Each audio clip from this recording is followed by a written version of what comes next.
ज्ञानेश्वरी अध्याय 1 भाग 5. विश्व साम्राज्य सोडीन पृथ्वीचा पाडतो किती. माऊली सांगतात, धनुर्विद्येत प्रवीण असलेल्या अर्जुनाला ते पाहून संतोष वाटला. त्याने लीलेनेच धनुष्य उचलून घेतले आणि तो कृष्णाला म्हणाला, हाती धनुष्य घेऊनी बोले कृष्णास वाक्य हे, दोन्ही सैन्यामध्ये कृष्णा माझा रथ उभा करी. म्हणजे कोण पाहिन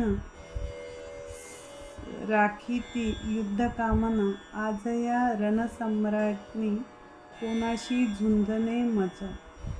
देवा आता चटकन रथ हाकावा व तो दोन्ही सैन्याच्या मध्यभागी नेऊन उभा करावा, म्हणजे झुंजण्याकरता आलेले शूर सैनिक क्षणभर पुरते न्याहाळून पाहील.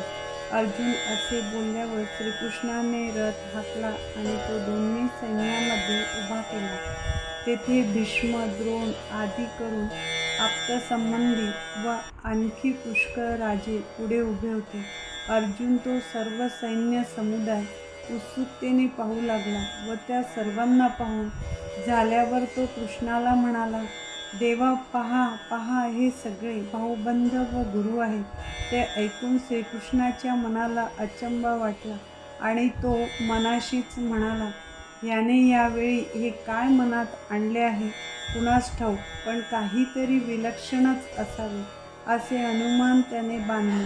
तो सर्वांच्या हृदयात राहणारा असल्यामुळे त्याने ते सहज जाणले, परंतु त्यावेळी तो काही न बोलता स्तब्ध राहिला. गुरु, नातेवाईक आणि मित्र यांना पाहून अर्जुनाच्या मनात गडबड उडाली आणि त्याच्याबद्दल उत्पन्न झालेल्या करुणेमुळे अर्जुनाच्या अंगातल्या वीरवृत्तीचा अपमान झाल्याने ती निघून गेली. ज्या स्त्रिया उच्च कुळातल्या असून गुण व रूप यांनी संपन्न असतात, त्यांना आपल्या अंगच्या पाणीदारपणामुळे सवतीचे वर्चस्व सहन होत नाही, त्याप्रमाणे अर्जुनाच्या वीरवृत्तीला त्याच्या मनात उत्पन्न झालेल्या करुणेचे वर्चस्व सहन झाले नाही. त्याने आपले अंतःकरण करुणेला वाहिल्यामुळे वीरवृत्ती निघून गेली. धनुर्धारी अर्जुन मोठ्या मोहाने व्यापला गेला, म्हणून त्यांच्या अंगी असलेल्या धैर्य खचले आणि त्याचे हृदय करुणेने पाझरले.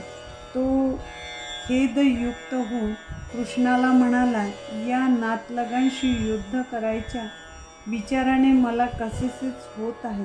माझे मला मुळीच भान नाहीसे झाले आहे. माझे मन व बुद्धीसुद्धा स्थिर नाही. कृष्णा, स्वजन हे सारे युद्धी उत्सुक पाहून गात्रीची गळती माझी होतसे तोंड कोरड. शरीरी सुटतो कंप, उभे रोमांच राहती, गांडीव न टिके हाती, सगळी गळते त्वचा, न शकेची उभा राहू, मन हे भ्रमले जसे.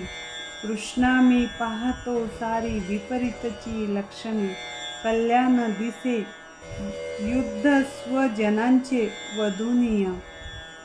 नको जय नको राज्य, नकोत मजती सुखे, राज्य भोगे मिळे काय किंवा काय जगुनीही. ज्यांच्यासाठी अपेक्षांची राज्य भोग सुखे ही ती, राजसे ते ची युद्धास धना प्राणास सोडूनी.